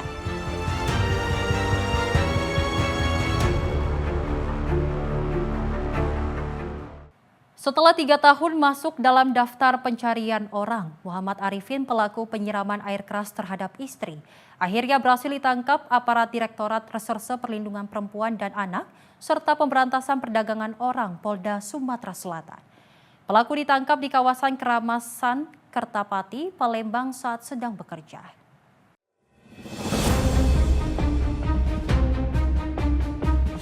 Direktorat Reserse Perlindungan Perempuan dan Anak serta Pemberantasan Perdagangan Orang Polda Sumatera Selatan menangkap Muhammad Arifin pelaku penyiraman air keras terhadap istrinya yang terjadi di Jalan Pasundan Kalidoni, Palembang pada Jumat 10 Maret 2023 lalu. Pelaku ditangkap saat sedang bekerja di kawasan Keramasan, Kertapati, Palembang. Kasubdit PPA PPO Ditreskrimum Polda Sumsel, AKBP Rizka Aprianti mengatakan, penangkapan pelaku merupakan hasil pengembangan dan penyelidikan intensif terhadap kasus yang sempat menyita perhatian publik.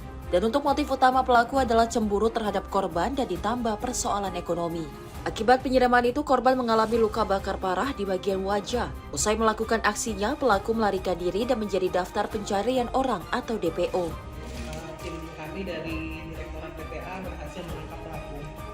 Jadi untuk kasus ini, sementara kami kenakan kasus penganiayaan dan atau kekerasan dalam rumah tangga sebagaimana dimaksud dalam pasal 351 ayat 2 KUHP, sebagaimana diubah dan ditambah dalam pasal 466 ayat 2 KUHP dan atau pasal 44 ayat 2 Undang-Undang Nomor 23 Tahun 2004 tentang penghapusan kekerasan dalam rumah tangga. Bu, untuk motif penyiraman air keras itu apa, Bu? Jadi untuk motif ini sendiri terjadi keributan antara informasinya suami istri dan ini masih kami dalami lagi.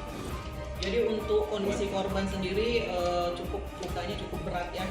Mengalami luka bakar, Bu ya? Iya. Lain di wajah di mana saja, Bu? Ada di wajah, di lengan, di kaki, bagian anggota tubuh. Sementara itu pelaku mengaku nekat melakukan penyiraman air keras lantaran karena emosi dan sakit hati terhadap korban dan sering diperlakukan tidak baik oleh sang istri.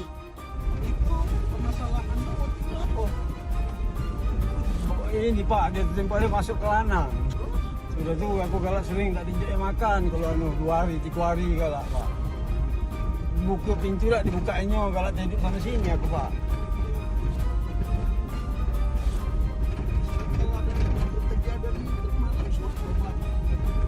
Pagi Pak. Pagi apa dia pas kau siram? Sama-sama jualan Pak. Dia lagi jualan? Iya, sama-sama jual kemplang kami itu Pak. Di Sungai Batang. Di rumah atau di jalan? Di jalan Pak. Di jalan itu kau siram kan dia? Iya. Saat ini pelaku telah diamankan di Mapolda Sumatera Selatan untuk menjalani proses hukum lebih lanjut. Sementara korban masih menjalani perawatan akibat luka permanen yang dialaminya. Dari Palembang, Sumatera Selatan, jurnalis Simpo TV melaporkan. Dan pemirsa, seorang pria diduga tenggelam di Sungai Belapun Raga, Kabupaten Goa, Sulawesi Selatan pada Minggu sekitar pukul 9 pagi. Korban diduga tenggelam usai menyeberang sungai sepulang dari kebun, hingga kini korban belum ditemukan.